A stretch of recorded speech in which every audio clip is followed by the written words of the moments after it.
Welcome to Tech Bytes and News, your daily roundup of articles featured in Hacker News. Today, we're diving into a fascinating exploration of C++26 reflection and its application to implementing keyword arguments, a feature typically associated with scripting languages like Python. It's a really clever use of upcoming language features.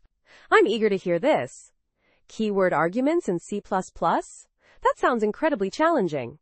What are the core hurdles the author tackles? The main challenge is that C++ traditionally relies on positional arguments. The author explores several pre-reflection approaches, like designated initializers and helper objects. But these fall short. Designated initializers require extra syntax and don't handle optionality well. Helper objects, while functional, become cumbersome with many arguments. So reflection is the key to unlocking this. How does it change the game? Exactly.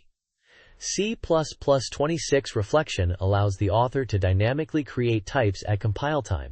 Instead of predefining structures for every argument combination, reflection lets the code generate a named tuple based on the arguments passed. This tuple then becomes the input to the function. That's brilliant. So it's like the compiler builds the perfect data structure on the fly? But how does it handle optional arguments? Good question. The author uses techniques like URL, get underscore, or to provide default values if an optional argument is missing. It's all done with compile time checks, ensuring type safety and preventing runtime errors. It's elegant and efficient. And what about the syntax? Does it look anything like Python's keyword arguments? Not exactly. The author uses a macro called make_args to create the keyword argument tuple. It's not as clean as Python's syntax, but it's a significant improvement over previous methods. There's also a discussion of using user-defined literal operators to make it slightly more concise.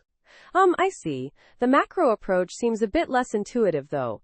Isn't there a risk of making the code less readable? You're right, that's a valid concern. The trade-off is between readability and the power of having keyword arguments in C++. The author acknowledges the verbosity and suggests potential improvements, like leveraging lambda captures for a more concise syntax. But even with the macro, it's a huge step forward for C++. Interesting.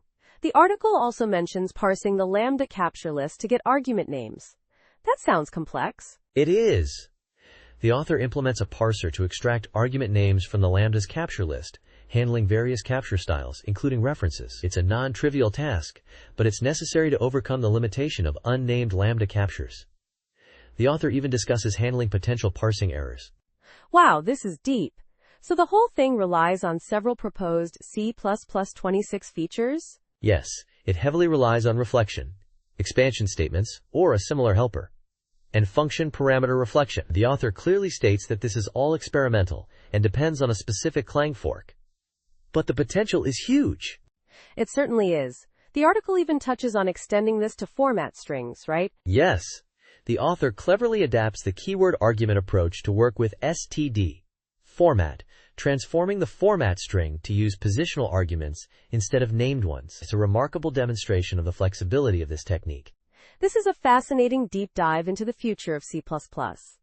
Thanks for summarizing this. My pleasure. It's a testament to the power of C++26's proposed features and the ingenuity of the author. Remember to check out the GitHub link for the full implementation. And that's all for today's Tech Bytes and News. Thanks for listening, and have a great day. Bye-bye.